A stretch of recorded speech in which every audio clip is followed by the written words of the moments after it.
Good afternoon, ladies and gentlemen. Bon après-midi, mesdames et messieurs. Il est midi.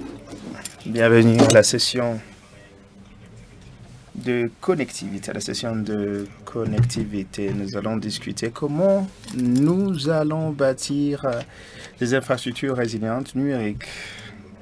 Je suis Wahabia Chike, directeur partenaire au Niger.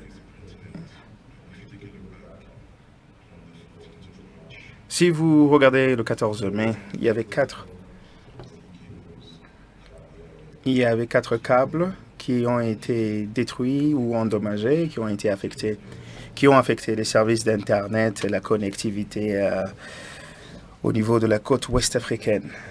Beaucoup de pays ont été affectés, le Nigeria, le Sénégal, la Côte d'Ivoire, et ainsi de suite. Aujourd'hui, nous nous sommes rencontrés pour essayer d'en discuter en détail, pour discuter ce que nous croyons être des défis, parce que les défis peuvent être de deux façons. On doit penser aux infrastructures. Il y a des défis sur les besoins de financement, bien sûr, parce qu'une seule personne ne peut pas le faire.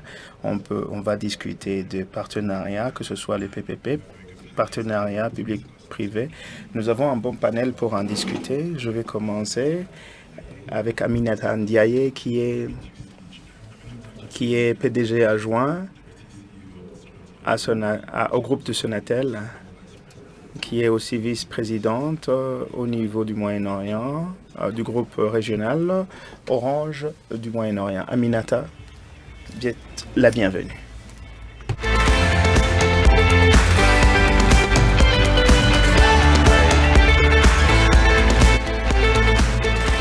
I also have Tony Bao. Tony Ball également, qui est vice-président de Huawei. Tony, vous êtes le bienvenu.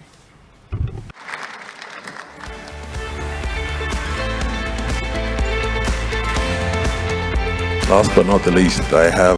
En dernier lieu, mais pas le moins important, c'est honorable ministre Moussi Hawala, qui est le ministre du Commerce et de l'Industrie du Botswana. Thank you very much. Merci beaucoup pour votre temps. Je vais commencer avec vous et au début, que veut dire les infrastructures numériques résilientes et quelle est leur importance en Afrique? Bonjour à tous, c'est très important que je sois ici. J'aimerais demander la première question à l'audience tout d'abord. Vous êtes ici en tant que leader de business. Imaginez pour une seconde que vous commencez votre journée de travail. Comment vous vous sentirez si toute votre journée vous la passeriez sans votre téléphone? Si vous vous sentiriez mal à l'aise, levez votre main, s'il vous plaît. Si vous seriez mal à l'aise, levez votre main. Vous seriez très mal à l'aise.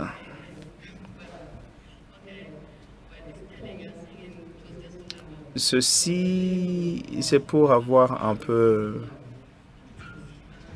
l'idée sur votre appétit numérique. Alors, je me disais à moi-même, la plupart des services que nous avons discutés ces derniers jours avec ce forum, que ce soit l'innovation de l'IA, que ce soit FinTech ou agribusiness, transformation numérique, ces services ne seraient pas possibles sans les infrastructures numériques qui les rendent possibles. Donc, ça ajoute la valeur par rapport à ce que vous faites avec votre téléphone.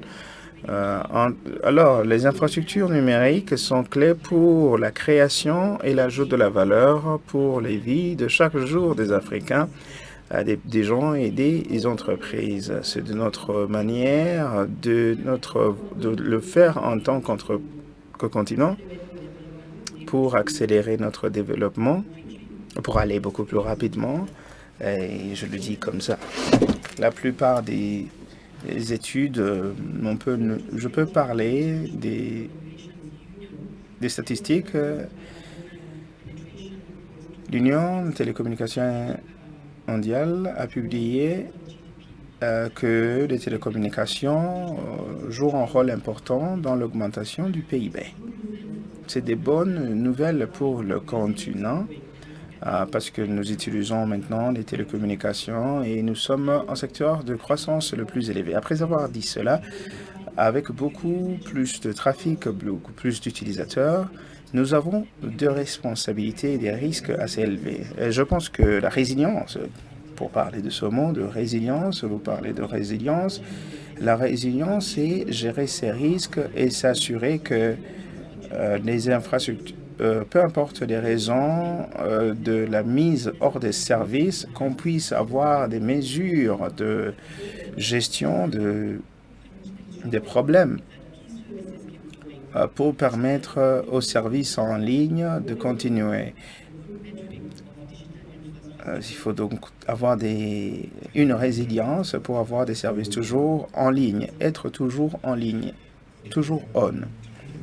Tony, je vais passer à vous. 20% de la population africaine. Quel a été l'endommagement concernant la vie des personnes? Je parle des câbles sous-marins qui ont été endommagés. Je pense que la situation a été déjà décrite. Beaucoup de pays ont eu des problèmes. Il y a des gens qui n'ont pas pu faire des appels, ils n'ont pas utilisé les réseaux sociaux. Ceci présente un impact important sur la société. Mais au-delà de là, nous avons vu, d'après notre rapport, beaucoup des entreprises comme les banques, comme les marchés des capitaux, ont ressenti l'impact qui amène des pertes dans le secteur financier. Elles sont mentionnées comme des arrangements, comme des conférences vidéo. C'est vraiment un impact actif. Je pense alors, en tant qu'acteur de l'industrie, en tant qu'acteur, qu'est-ce qu'on peut faire pour pouvoir éviter ce genre d'activité? Ça, c'est très clair. C'est beaucoup d'impact qui a été ressenti. Aminata, je reviens vers vous. Avec ce problème, quelles sont les étapes qui ont été déjà prises? Quelles sont les mesures qui ont été prises pour que ceci ne se répète pas, pour qu'on puisse avoir vraiment une solution résiliente pour pouvoir être toujours toujours en ligne? La première chose qu'il faudrait insister sur, c'est une statistique qui montre comment les câbles sous-marins sont importants pour l'Afrique. C'est important pour le monde, c'est important aussi pour l'Afrique en particulier, parce que le trafic, c'est le trafic qui nous relie avec le reste du monde. 16% de notre trafic reste seulement en Afrique. Pour donner la référence à cela, 75% du trafic européen reste en Europe. Ça veut dire que la connexion qui nous lie, qui nous permet de communiquer et qui nous permet d'être interconnectés se trouve au niveau des câbles sous-marins. Ce sont donc des câbles clés. Après avoir dit cela, pour essayer d'améliorer la résilience, c'est une combinaison d'approches, je pense. En premier lieu, c'est la prévention, par exemple, pour essayer d'améliorer le matériel, pour s'assurer que les câbles sont toujours solides. Mais bien sûr, nous devons reconnaître qu'il n'y a pas donc d'appareil qui doit être opérationnel à 100%. Ça veut dire que nous avons toujours un pourcentage qui manque.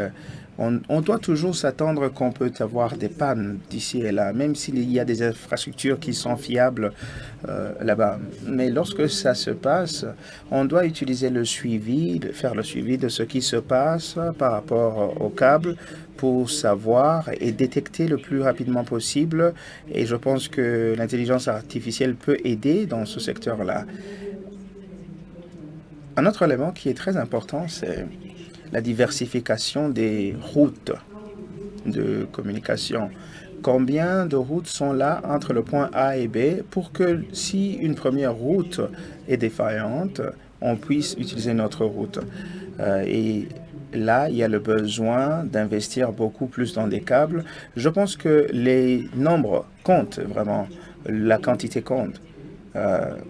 C'est important de pouvoir avoir une diversification, vraiment des routes diverses pour pouvoir avoir une redondance, si je pourrais m'exprimer comme ça. Dernièrement, en plus d'avoir cette masse de câbles pour des projets assez élargis, il faut avoir plusieurs technologies combinées. Je pense que les câbles sous-marins sont importants, mais il faut avoir des routes alternatives sur des lignes sur Terre qui peuvent être connectées, des lignes terrestres, ce qui pourrait donc être une solution par rapport à ce qui s'est passé le mars de 2024 pour pouvoir essayer d'utiliser d'autres voies pour restaurer les connexions comme ça a été utilisé en Côte d'Ivoire et au Sénégal. Ceci, ça s'est passé grâce à Joliba, qui est notre réseau. C'est ce que nous avions lancé en 2024. C'est un réseau de fibre optique qui a joué un rôle important durant la crise des câbles sous-marins. La redondance en diversification et l'utilisation de plusieurs types de technologies. Honorable ministre, nous avons certainement besoin de beaucoup plus de personnes en Afrique pour qu'ils puissent avoir accès à l'Internet. Comment l'extension de la connectivité va avantager les personnes et les gouvernements, le monde des affaires également.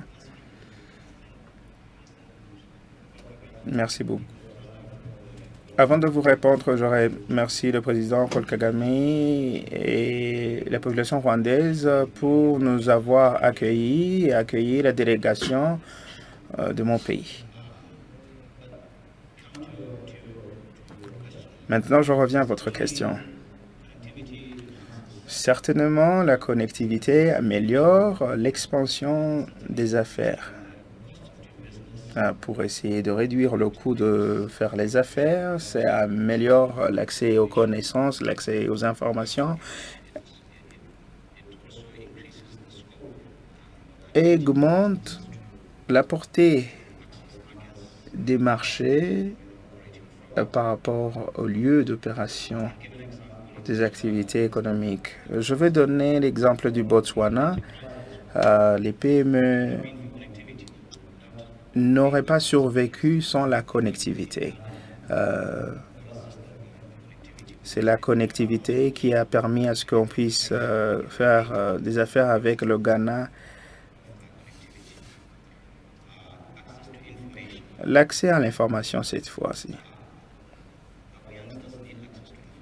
Nos jeunes ont besoin d'avoir accès à l'information. C'est vrai qu'avec ce type d'accès, ils vont se positionner pour devenir des acteurs dans le marché. Parce qu'au Botswana, nous faisons cela. Nous avons une stratégie du Botswana intelligent, Smart Botswana, je veux dire, pour nous assurer que les personnes dans des zones rurales sont connectées. Nous avons commencé avec les infrastructures déjà existantes pour connecter ces établissements pour que les gens puissent se connecter à partir de ces établissements. C'est un projet ambitieux. Nous sommes préparés et déterminés et engagés à réaliser ce projet.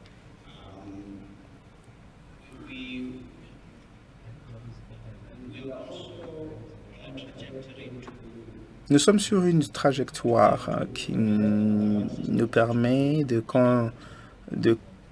convertir nos services pour les rendre des services numériques, pour les faire quitter sur papier, pour que ce soit des services en ligne, pour que ce soit des services beaucoup plus accessibles.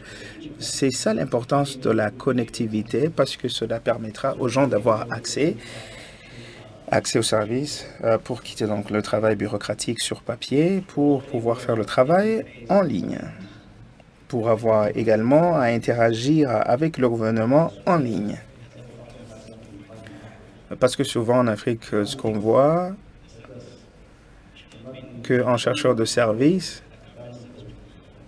un chargeur de service est requis de toujours fournir une preuve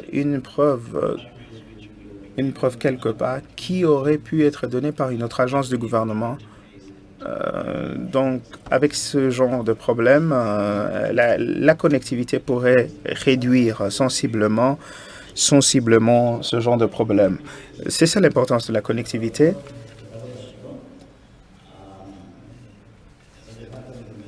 Et comme ça s'est passé en Afrique de l'Ouest, l'interruption de la connectivité peut expliquer donc ce problème. Les problèmes, c'est pourquoi c'est très important qu'on puisse travailler sur la connectivité, mais bien sûr sur la résilience de la connectivité. Merci. Merci. C'est vraiment bien d'entendre votre ambition pour la connectivité. Je pense que c'est nécessaire pour créer l'Afrique que nous voulons. Julia. Maintenant, avant de réparer les infrastructures existantes, quelles sont les innovations qu'on peut utiliser pour avoir un réseau beaucoup plus résilient en Afrique? Je pense que ce n'est pas seulement pour l'Afrique. Je pense que c'est une situation qui peut affecter un peu partout. Je pense que nous sommes en train de travailler sur des solutions de prévention précoce. Si nous avons donc des notifications, des messages beaucoup plus tôt, ça nous permet donc d'agir. L'année passée, nous avons eu un modèle que nous avons mis en ligne pour essayer d'établir la météo. Alors, avec la météo, nous pourrions avoir des informations beaucoup plus tôt et bien sûr se préparer comme il faut. Auparavant, ça prenait beaucoup plus de jours pour avoir la météo. Maintenant, ça prend des secondes. Ça veut dire qu'avec beaucoup plus d'alertes précoces, nous avons plus d'informations et l'industrie travaille sur la solution pour avoir l'intervention pour Également, nous disons que lorsque vous faites la planification, quand vous faites la planification, vous devriez avoir à l'esprit la résilience, donc avoir des solutions de change pour rendre le service le plus robuste avec le matériel, avec la conception, par exemple. Je pense que c'est très accepté en Afrique concernant des solutions. S'il y a, par exemple, un problème de délestage, ça devient un problème. Mais bien sûr, sur les sites, on peut utiliser d'autres solutions. On peut trouver d'autres solutions. Par exemple, au niveau de l'électricité, on peut utiliser des générateurs, ainsi de suite. Au cas de cela, il faut toujours avoir des solutions de change. C'est un avantage financière et bien sûr un avantage en termes de résilience. Également, si une situation comme ça se produit, tu dois avoir des solutions qui sont vraiment rapides ou bien des solutions de pratique. Par exemple, s'il y a un effondrement, s'il y a un tremblement de terre, il faut toujours avoir des solutions qui sont pratiques, qui sont rapides, pratiques, qui sont déplaçables également. Comme ça, vous vous préparez au désastre. Comme ça, vous allez rendre votre système résilient. Vous pouvez continuer toujours à utiliser votre téléphone. Je pense qu'il faut penser à des solutions beaucoup plus simples. C'est ce que nous sommes en train de faire. C'est super, super. Merci beaucoup. Maintenant, quel est le rôle des gouvernements pour appuyer les infrastructures numériques? Ministre, je vais commencer avec vous. Quel est le rôle du gouvernement pour s'assurer que le climat des affaires est très attrayant pour accueillir les parties prenantes? Le gouvernement doit s'aligner au secteur privé en termes de prise de décision politique, mais également en termes des cadres réglementaires qu'ils mettent en place dans ce secteur.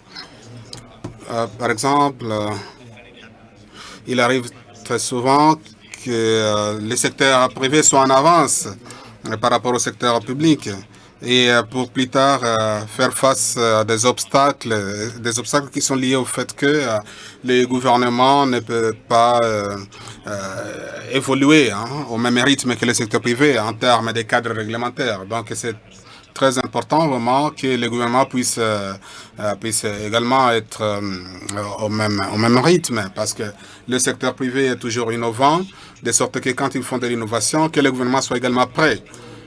Et comme le président Paul Kagame a dit dans son allocution d'ouverture, il faut également changement de mentalité. Ce changement de mentalité est très important, comme le président Masisi nous a invité tous les Botswanais à pouvoir également faire. Et très souvent, ce n'est pas toujours le manque de l'élaboration des cadres réglementaires, mais également c'est parfois les problèmes de l'attitude et donc de la mentalité de ceux qui gèrent ces cadres réglementaires. Donc, il peut parfois arriver que les régulateurs ne soient pas au courant ou ne connaissent pas, et à cause de cette ignorance, elle peut juste aboutir à des refus. Donc, il faut essayer de trouver des voies et moyens pour faciliter les investisseurs dans le secteur des TIC. Et donc, il faut également travailler avec les fonctionnaires de l'État pour qu'ils soient là pour faciliter le travail d'innovation qui est souvent fait au niveau du secteur privé. Et c'est vrai que ce n'est pas vraiment question de blanc ou noir. Mon avis, c'est que nous devons les laisser prendre le devant, c'est-à-dire le secteur privé. Nous, régulateurs ou décideurs politiques, nous pouvons venir après avec nos politiques et nos réglementations juste pour confirmer ce qu'ils auraient déjà fait. Donc, ma pensée concernant la régulation, ce n'est pas des choses avec lesquelles on est. Donc, dans certains endroits, dans certains secteurs, eh bien, la réglementation joue le rôle de confirmer les choses qui existent déjà. Donc, nous avons besoin d'avoir ce changement de mentalité au niveau du gouvernement, mais également, ce qui est important, c'est de pouvoir aider les secteurs privés et mettre en place des partenariats publics et privés afin de pouvoir investir dans les centres de données. Nous savons très bien qu'en Afrique, eh bien, nos données sont conservées en dehors de l'Afrique, ce qui également empiète à la valeur que l'on peut tirer de ces données. Donc, nous devons investir dans les centres de données. Le président Ruto, dans cette salle, il a parlé de l'investissement dans la construction d'un centre de données. Je crois que les plus grands centres de données au Kenya, je pense que le reste de l'Afrique doit également émuler cet exemple. L'intelligence artificielle, c'est la voie à suivre, donc on ne peut pas s'en dérober. C'est grâce à l'intelligence artificielle que nous allons industrialiser l'Afrique. Merci beaucoup. Avez-vous des commentaires de point de vue du secteur privé? Nous ne sommes pas des opérateurs. C'est vrai, nous sommes présents dans beaucoup de pays. Les gouvernements peuvent jouer un rôle important en mettant en place des politiques favorables. Il ne s'agit pas seulement de donner de l'argent ou des appuis financiers. Dans certains pays, ils le font, surtout en milieu rural. Mais également, ce qui est important, c'est de mettre en place des politiques favorables aux investissements. Par exemple, si vous pouvez avoir la facilité d'avoir des licences ou des permissions, de pouvoir installer, par exemple, vos fibres optiques. Donc, c'est vraiment des procédures simplifiées. Ça ne va pas coûter de l'argent au gouvernement, mais ça va donner un coup de pouce et donc ça constitue un avantage pour les investisseurs afin qu'ils puissent déployer très rapidement leur technologie. Ça, c'est quelque chose qui est très important. Oui, merci. Maintenant, Madame Aminata, vous encore, en plus de ce que honorable Monsieur le ministre a dit, comment est-ce que l'on peut élaborer les réglementations afin d'encourager la participation du secteur privé? Bon, je pense que pour cela, Monsieur le ministre a parlé de changement de mentalité et ça c'est important. Et également, Tony a donné son point de vue en termes d'équipement. Et je pense que je peux juste essayer d'ajouter quelque chose, ce qui est important pour nous en tant qu'industrie télécom et ce qui est vraiment important s'agissant du numérique. Je crois que en tant que secteur, en tant qu'industrie, tout d'abord, nous faisons face à une équation complexe. La tendance, c'est de pouvoir toujours investir davantage et explorer davantage le trafic. Mais également, notre tendance, c'est d'avoir des infrastructures plus résilientes qui impliquent, comme je le disais tantôt, qui impliquent de la redondance, de la duplication également qui vient avec un coût. Notre tendance, c'est également de pouvoir élargir la couverture. Il s'agit également de questions réglementaires et le faire très rapidement. Et également notre tendance, c'est de pouvoir rendre nos prix plus compétitifs et plus abordables. Mais également, nous avons ce besoin pour nos pays de pouvoir augmenter notre assiette fiscale, ce qui signifie également une augmentation des taux des taxes. Et puis, nous avons d'autre part l'inflation qui augmente les coûts de production. Cela veut dire que nous avons une équation complexe devant nous et eh bien, tous ces besoins sont tout à fait légitimes. Ils sont tous légitimes. C'est juste, ça illustre le niveau d'attente, le niveau élevé d'attente que nous avons atteint dans le secteur numérique et c'est très important en tant que continent, comme je le disais tantôt. Et on dit cela également, c'est vrai, la situation est complexe et je ne sais pas s'il y a un agent ou une technologie de l'intelligence artificielle, peut-être l'IA, l'intelligence artificielle peut nous aider pour trouver des solutions à cela, mais également, il se pose la question d'appui venant des autorités publiques pour essayer d'ajuster les différentes variables impliquées dans cette équation. Et cela nous renvoie peut-être à deux choses essentielles. Tout d'abord, avoir les incitatifs, avoir les mécanismes incitatifs pertinents pour encourager les investissements et que ceux qui investissent plus soient vraiment appuyés, qu'ils soient soutenus, qu'ils puissent avoir par exemple de la stabilité fiscale, mais également la stabilité des politiques réglementaires. Pour autant que les modèles d'affaires dont nous parlons, eh bien, ces modèles comptent également sur la rentabilité à long terme. Nous parlons de grands chiffres. Chaque année, nous investissons 1 milliard d'euros et il faut du temps pour que nous puissions tirer profit de ces investissements. Et pour cela, nous devons avoir de la prédictabilité fiscale, de la stabilité fiscale. Et peut-être le deuxième point que j'aimerais souligner, c'est que eh bien, nous ne parlons pas que des télécoms ou des fabricants, mais il s'agit de tout un écosystème incluant plusieurs acteurs, notamment ceux-là qui déterminent la consommation, l'usage. C'est donc important que le secteur public puisse également organiser un jeu équitable entre tous ces acteurs. Voilà, Anthony a parlé des coûts. Des coûts élevés de financement. Avez-vous des modèles de financement innovants que vous pensez peuvent aider à combler ce déficit, ces fossés de financement, ce déficit de financement, parce qu'il est énorme. Le modèle de financement, bon, il y en a plusieurs. Peut-être notre collègue du secteur banquier ou du secteur financier, je pense qu'ils sont mieux placés pour répondre à cette question. Mais pour nous, nous avons les premiers modèles, c'est les modèles PPP, c'est-à-dire les modèles de partenariat public-privé, les modèles de partage de revenus également, donc, mais aussi de partage des coûts. Il y en a plusieurs. Et ça dépend de chaque contexte, de chaque cas. Mais ce qui est également important, c'est de savoir comment est-ce que, en introduisant des technologies plus avancées, comment faire de sorte que nous puissions avoir cette meilleure performance à un coût abordable. Et ça, en tant que secteur privé, nous devons y penser. Deuxièmement, comment nous pouvons également introduire ou mettre en place des plateformes pour essayer de minimiser les coûts de production ou les coûts opérationnels. Je crois que ça, c'est la responsabilité des opérateurs et également la responsabilité des partenaires publics. Et le plus important en Afrique,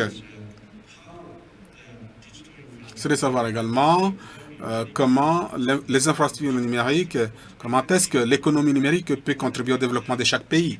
Et imaginez si, par exemple, chaque individu peut doubler, par exemple, sa croissance. Eh bien, cela pourrait également avoir un impact.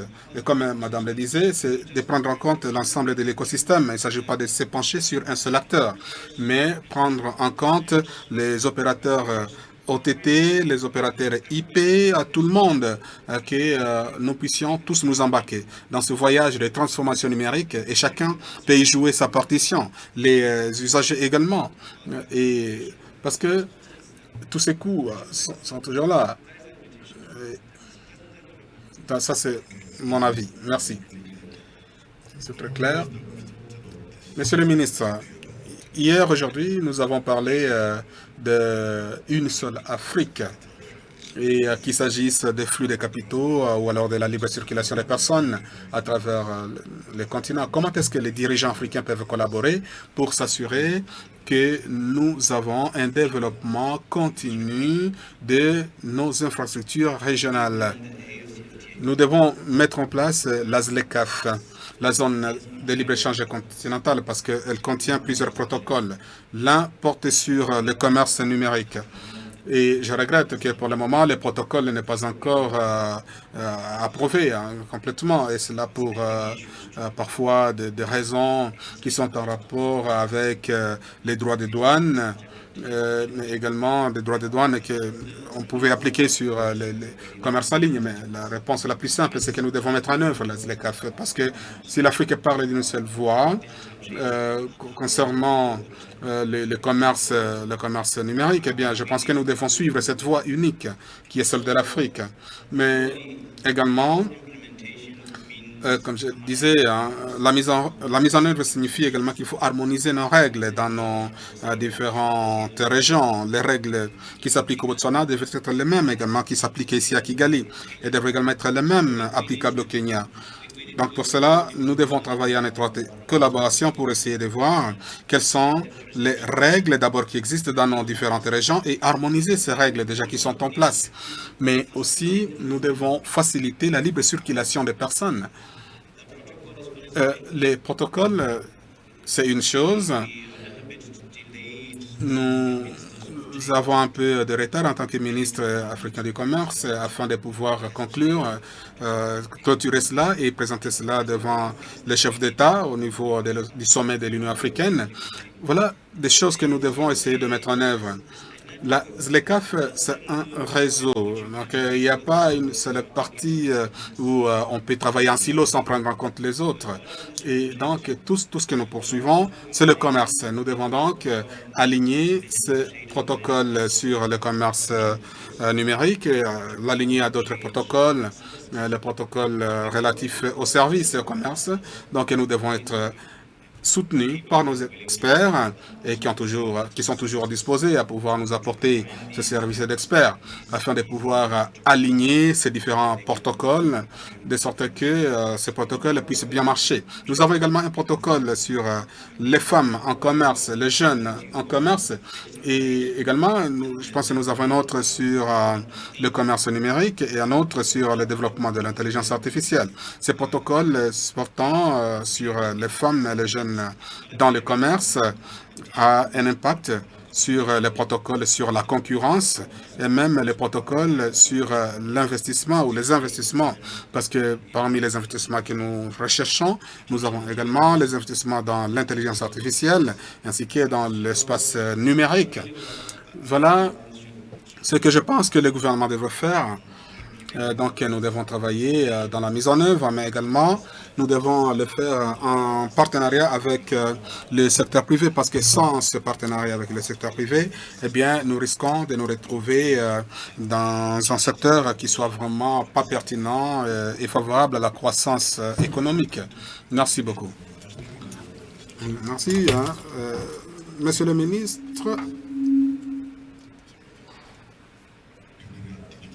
Parlons maintenant de la souveraineté numérique en tant qu'Africains, pour que nous soyons responsables de nos données. C'est vrai, vous avez parlé du partenariat, mais en fin de compte, comment pensez-vous, est-ce que c'est le partenariat qui va nous aider à pouvoir renforcer cette souveraineté sur nos données sur le continent?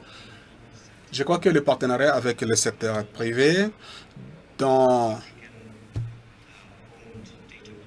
la possibilité pour nous en tant qu'Africains d'avoir le contrôle sur nos données et un contrôle qui soit durable. Je pense que l'espace numérique est absolument important. Aujourd'hui, le président Ruto en a parlé et j'étais tellement intéressé. Eh bien, ça m'a poussé à penser si je pouvais contacter son ministre de Commerce pour essayer de comprendre quel est le plan qu'ils ont. Peut-être que nous pouvons travailler de manière concertée et aboutir à quelque chose de durable.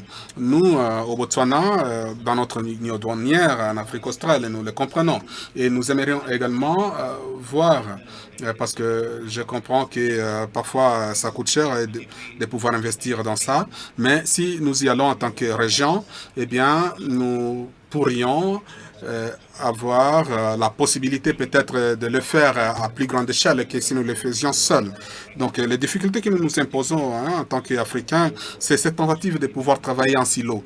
Nous devons donc mettre ensemble nos ressources, les consolider et travailler de manière concertée. Donc, moi, je ne pense pas que chaque région est capable de tout faire seule. Nous devons essayer d'identifier qui parmi nous, dans la région, a une certaine force et dans quel domaine et essayer de mettre ensemble les ressources. Celui qui a un avantage comparatif sur l'intelligence artificielle, eh bien, on pourra par exemple capitaliser sur lui ou sur elle et essayer de pouvoir coordonner ces investissements dans le développement de l'intelligence artificielle et également investissement dans l'espace technologique.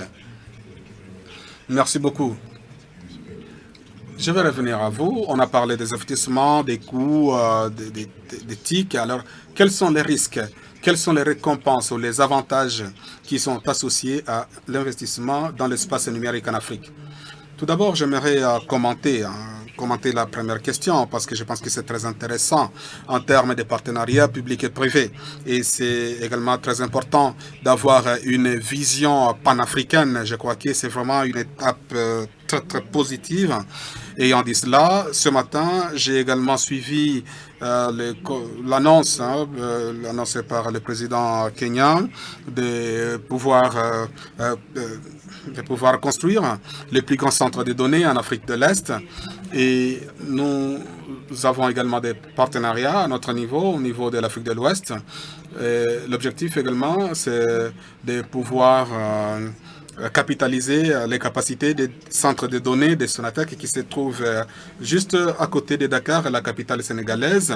Donc je pense que la vision est la même, c'est de pouvoir capitaliser déjà les centres qui sont là et à partir de ça, avoir ces partenariats avec ces différents. C'est quelque chose de positif. Maintenant, pour revenir à votre deuxième question, je crois que les risques que nous avons à l'esprit, eh bien, nous avons une très longue liste de tout ce qui peut se passer en Afrique, ce qui est probablement possible de se passer. Donc, la liste, elle est là, problème d'instabilité politique et ainsi de suite. Également, nous travaillons dans des pays qui ont été victimes ou alors qui sont frappés par des problèmes de dévaluation. Nous connaissons tous les risques et nous travaillons avec ces risques. Nous faisons avec cette liste de risques dont je parlais tantôt.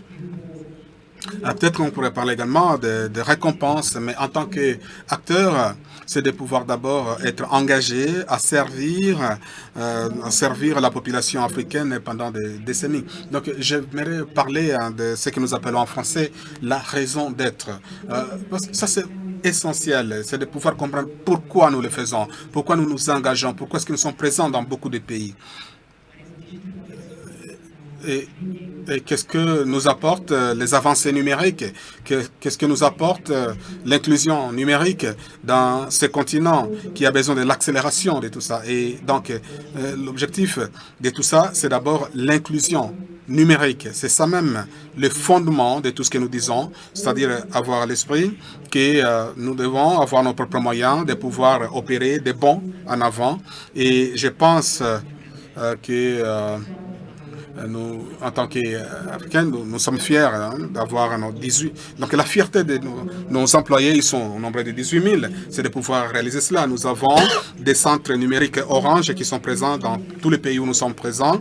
Et l'objectif, c'est de pouvoir appuyer les jeunes Africains. Et à ce jour, nous avons appuyé plus de 1 million de jeunes, la moitié étant des femmes et de jeunes filles. Et ces programmes nous montrent que quand les gens ont les compétences numériques pertinentes, eh bien, ces personnes peuvent être intégrées dans le monde, dans l'univers professionnel. Et c'est vraiment un processus qui transforme la vie. Nous croyons que voilà des choses qui peuvent vraiment justifier, qui peuvent constituer la raison d'être de tout ce que nous faisons, parce que c'est ça qui peut nous permettre de réaliser notre objectif.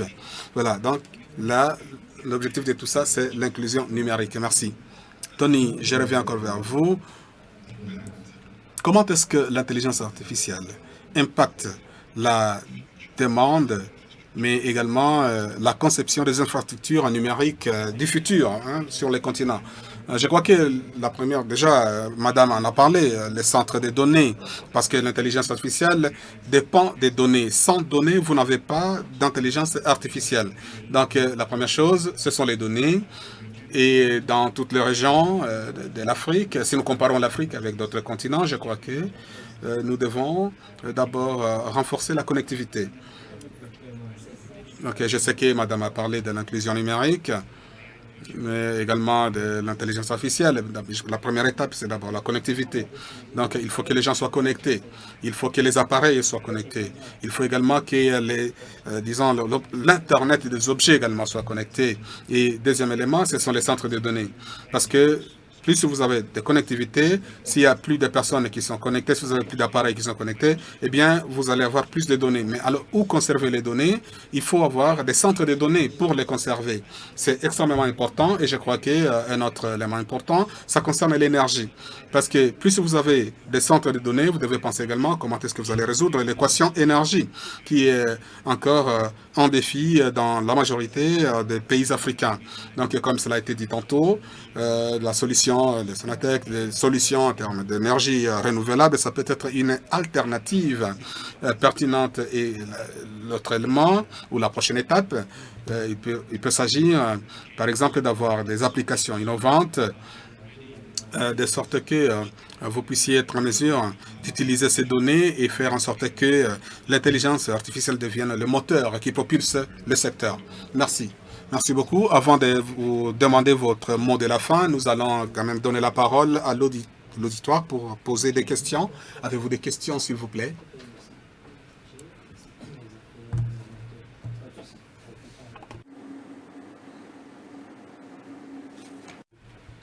Questions, s'il vous plaît.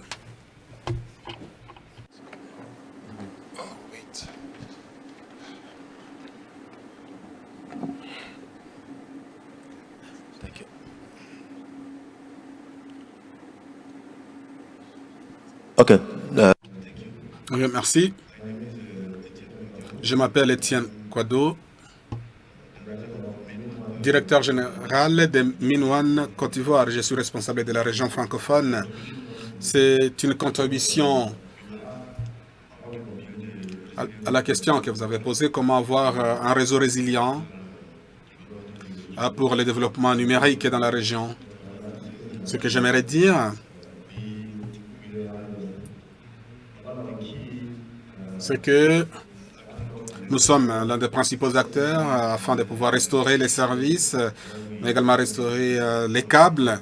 Quand nous avons, par exemple, des problèmes comme celui que nous avons expérimenté le 14 mars, ce que j'aimerais ajouter à ce qui a déjà été dit, c'est que nous avons constaté, ce que nous avons appris, c'est que nous avons besoin d'avoir différentes directions, différentes orientations, parce que nous avons constaté que la majorité des câbles africains, nous utilisons la route qui va du sud vers le nord, de l'Afrique vers l'Europe. Et quand il y a un problème dans cette route, dans cette direction, eh bien, c'est comme si tous nous sommes affectés.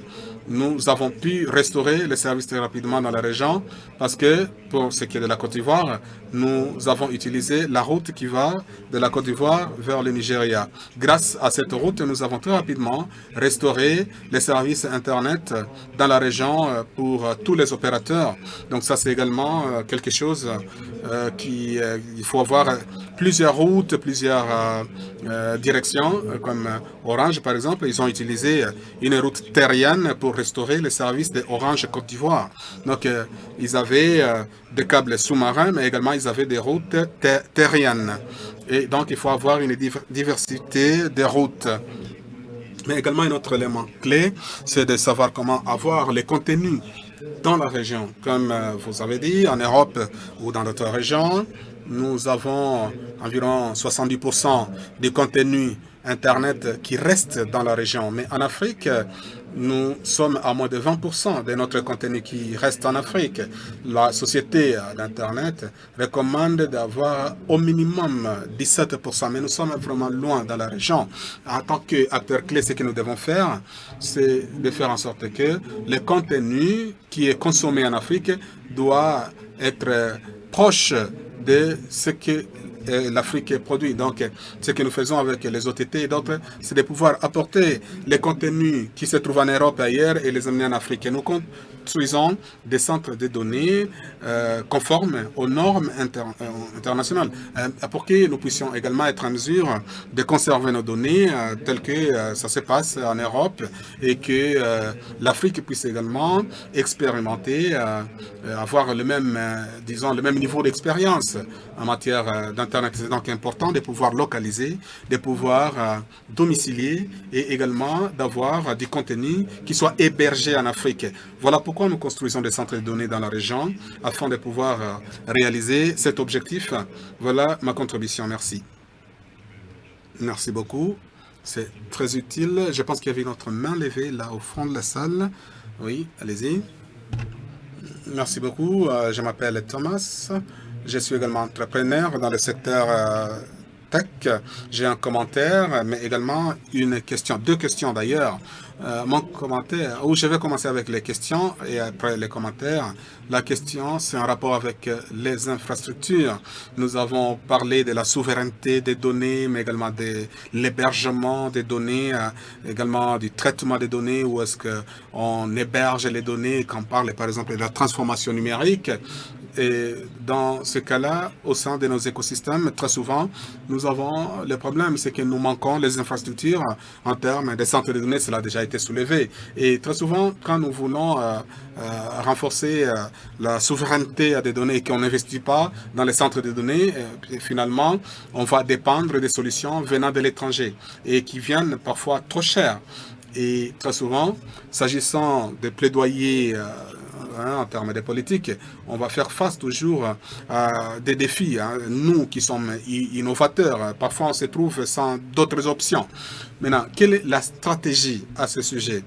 Parce que c'est ça qui va nous encourager. Ma deuxième question, qui porte sur la collaboration entre différents secteurs, mais en termes de souveraineté des données, où est cette voie vers cette souveraineté des données pendant que nous n'avons même pas la souveraineté des centres de données, s'agissant par exemple de l'informatique et de l'intelligence artificielle, parce qu'on a besoin des ordinateurs à forte performance.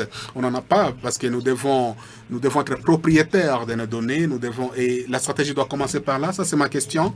Maintenant, la deuxième question concerne la collaboration entre différents secteurs pour promouvoir le commerce international, parce que nous avons différents secteurs, nous avons certains secteurs qui sont déjà saturés et on a besoin que l'on ait d'autres secteurs, des secteurs émergents où on va créer des emplois. C'est pourquoi nous parlons des secteurs numériques. Donc on peut essayer de construire des ponts entre ces secteurs et avoir de nouveaux emplois. Mais parfois, nous sommes laissés pour compte par certains cadres réglementaires et politiques parce que ça fait partie des technologies émergentes. Quelle est la stratégie qui est mise en place en termes de commerce international grâce à la collaboration intersectorielle? Parce que parfois, on n'en parlait pas suffisamment afin de pouvoir créer de nouvelles opportunités d'emploi et d'affaires. Merci. Bon, si je dois résumer vos questions. La première question d'abord, quelle est la stratégie future pour s'assurer que les infrastructures africaines ne soient pas seulement résilientes, mais également adaptées, orientées vers l'avenir? Parce que nous disons qu'il faut opérer des bons en avant, mais il faut également le faire avec un objectif. Donc, par exemple, si on ne peut pas...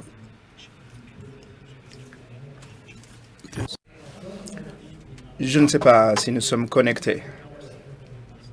Si nous sommes connectés aux infrastructures du passé, si vous êtes connecté par les câbles sous-marins, par l'Afrique du Sud, donc vous avez des problèmes lorsque ces liens sont cassés, et alors que ce sont eux qui connectent l'Afrique.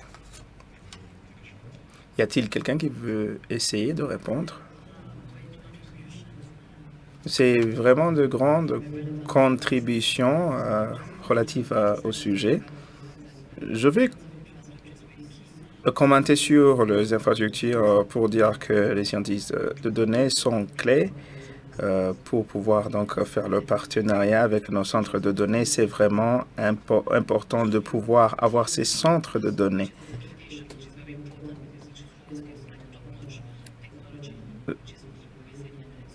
Ça montre donc que cela va offrir la voie à la durabilité. J'aimerais aussi remercier les personnes qui travaillent dans mon équipe, qui travaillent sur des défis différents concernant les délestages. Il y a beaucoup d'évolutions par rapport à ce que nous faisons aujourd'hui et nous permettons également à ce que les services soient continuels, même s'il y a des problèmes comme des délestages, parce que il y a des personnes qui montrent beaucoup de résilience dans les réparations et qui également proposent des solutions beaucoup plus innovantes, même si l'électricité n'est pas là. Donc c'est très important pour l'avenir pour essayer de voir ce qui va se passer.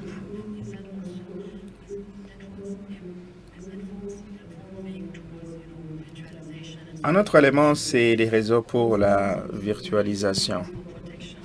Donc, nous créons un besoin de protection, nous créons donc une résilience pour qu'on soit protégé de la cybersécurité, enfin des attaques en cybersécurité. Ça demande de l'expertise. Bien sûr, nous avons une entité dédiée à cela. Nous avons tellement investi dans les compétences. Je pense que cela permettra à ce que nous ayons un certain niveau de cybersécurité. Y a-t-il une autre question?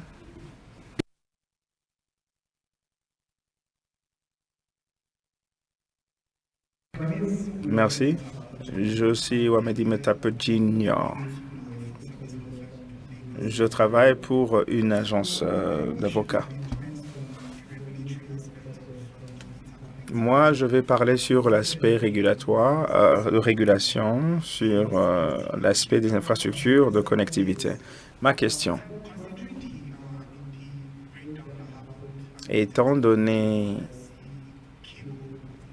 les perturbations qui ont été causées par les câbles sous-marins, est-ce que vous pensez que la collaboration au niveau de la SLECAF va aider ou bien va être une sorte de solution à ces problèmes en termes de loi? Je vais rephraser ma question, reformuler ma question. Parce que beaucoup de pays ont été affectés par cette perturbation. Est-ce que vous pensez qu'il y a besoin que les pays collaborent pour pouvoir avoir une loi uniforme comme la SLECAF à ce niveau? J'aimerais écouter des commentaires du secteur privé et aussi des commentaires de l'honorable ministre. Merci beaucoup. Pour répondre à ta question, j'aimerais commencer par ceci. Ce qui s'est passé en Afrique de l'Ouest nous ont ouvert les yeux. C'était vraiment une opportunité aussi de savoir que les systèmes ne sont jamais parfaits. Et ceci nous a poussé à avoir un plan B pour reconnaître qu'on ne va pas mettre tous nos œufs dans un seul panier. Comment le gouvernement peut intervenir? Parce que cela requiert l'innovation, le développement.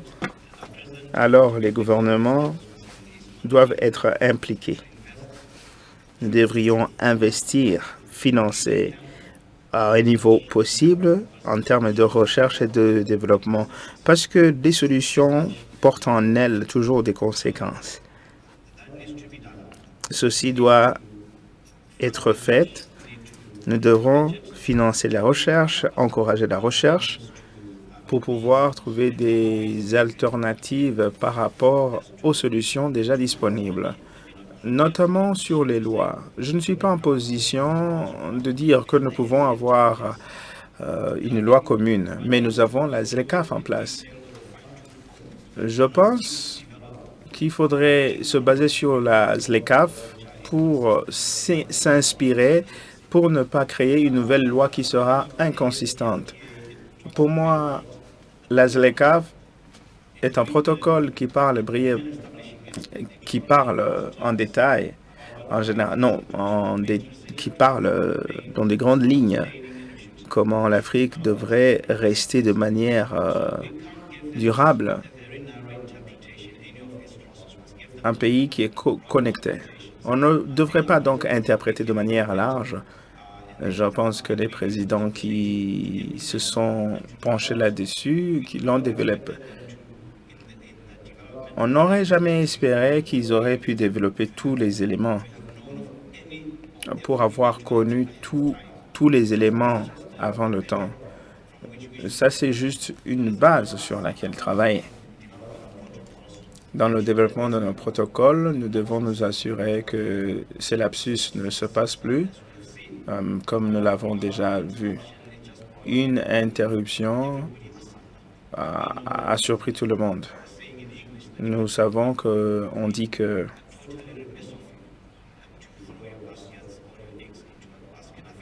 ne peut pas mettre tous nos œufs dans un seul panier.